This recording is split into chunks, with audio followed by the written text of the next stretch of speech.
Welcome to Boxing on the Record with Randy. Before we get started, we'd like to extend an invitation for y'all to smash the like button, smash the like button, smash the like button. Make sure you subscribe to the channel and comment. Uh, it will make a world of a difference to us, and we will greatly appreciate it. Now back to our regular scheduled program. Um, I'm here by myself right now, just thinking about the fight this weekend with Devin and where did he go from here. But before I get into that, I just want to talk about Brian Norman Jr. Uh, Heck of a fighter. He still have time to get to where he's trying to go, if you will. I think they need to go back in the lab and do some evaluating.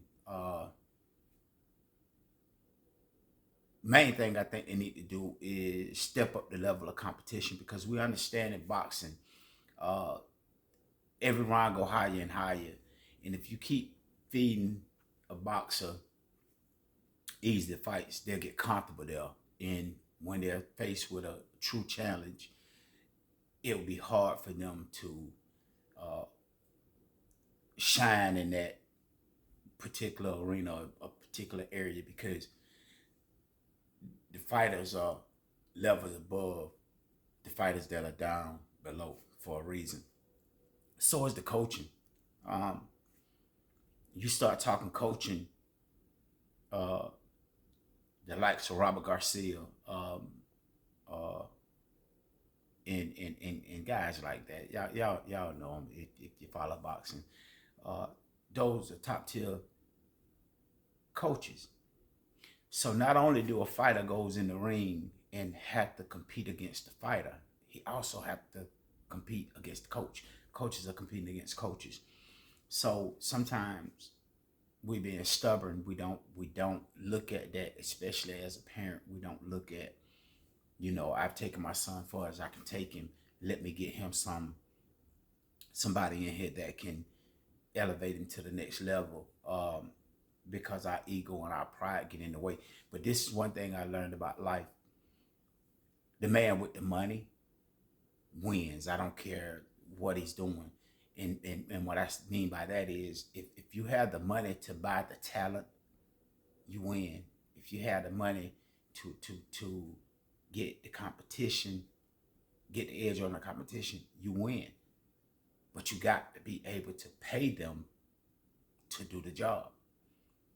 We do that with even working people. We go on a job, a lot of times the owner don't even know how to do the job, just uh, like we know how to do it, but he got the money to pay us to do it. So he winning. He getting the lion's share, but he taking the biggest risk, but he getting the lion's share. So I think my hat goes off to Brian Norman. And I mean, I'm a fan of boxing. I see a young man on the rise. I see a young man that probably can be great at his craft. But he gonna have to take the necessary steps to get there. And we're in the era now where a lot of parents, fathers are coaching their guys through this. So my hat goes off to him. Let's talk about Bill and Devin for a second. Um, Bill and Devin are the dynamic duo. A lot of people hate on Bill and Devin because they're so close, and a lot of us have bad blood with our fathers.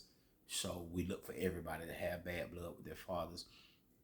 But Bill and Devin are special.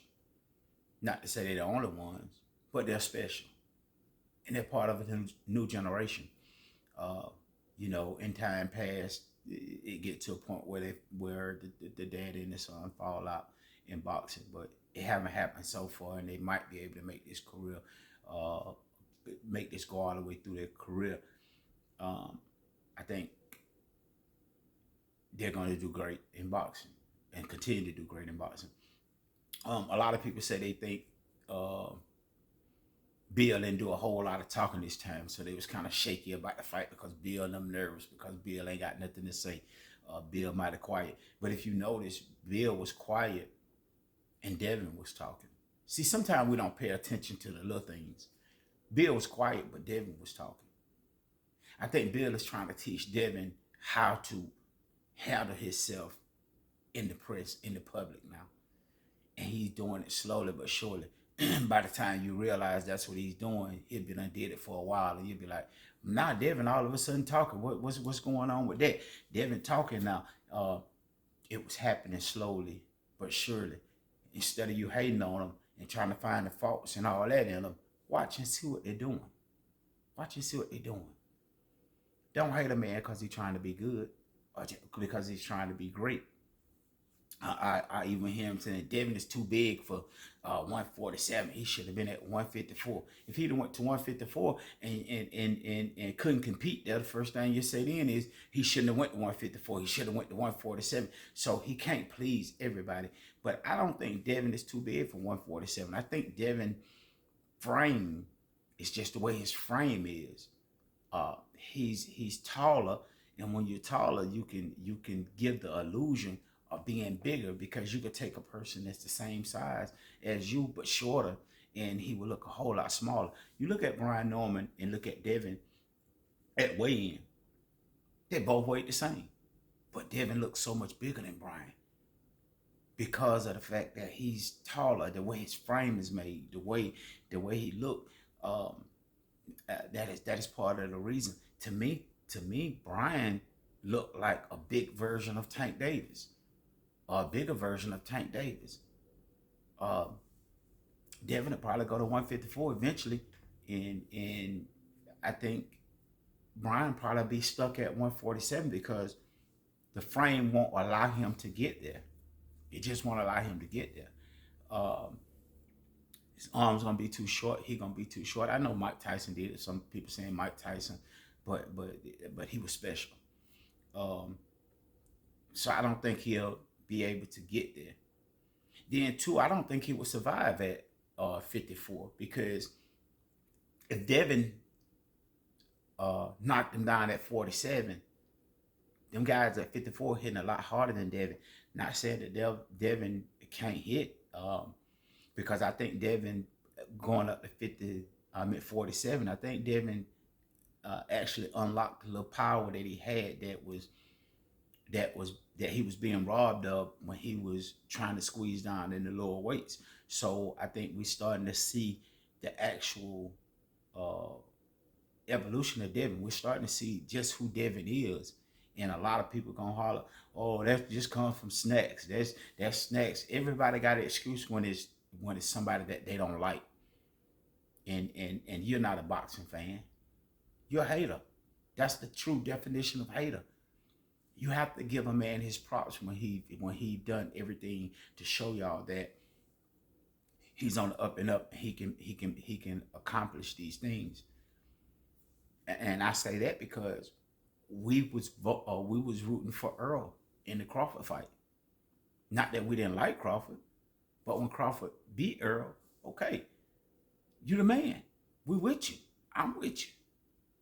I'm not still hating on no Crawford. I'm pushing for Crawford just like I was pushing for Earl, because Earl haven't did nothing since then. So I'm not gonna hate on Crawford because Earl haven't done anything, because I'm a fan of the sport. And a lot of people will say, "Well, you just selling up. Why you won't stick with Earl to the end?" But what have Earl done since then?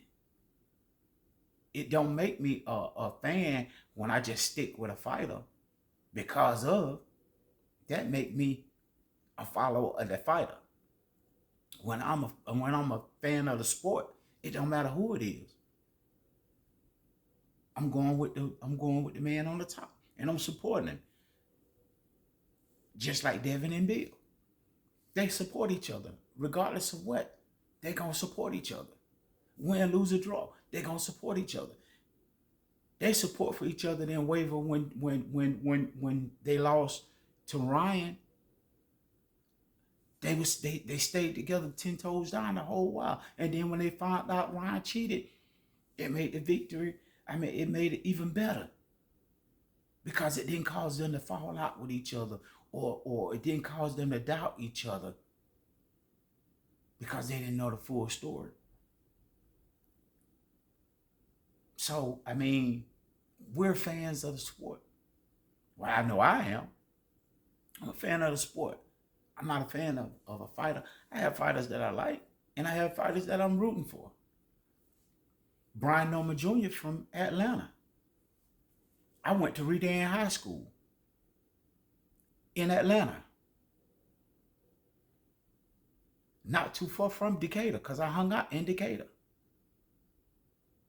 And I hung out in Atlanta, Southwest Atlanta, Bankhead. So it would be easy for me to say, well, I'm going for the hometown guy because I lived in Atlanta for years. For years. My high school years in Atlanta. Right after high school, I was still living in Atlanta. But I'm not like that. I'm going with what I see. I didn't see Brian Norman in enough wars to be able to beat Devin. I did feel a little shaky about it starting out because of what Devin had went through. And I do understand that even though you go through what you go through, even if somebody cheat, it's still in your mind that you had been beat.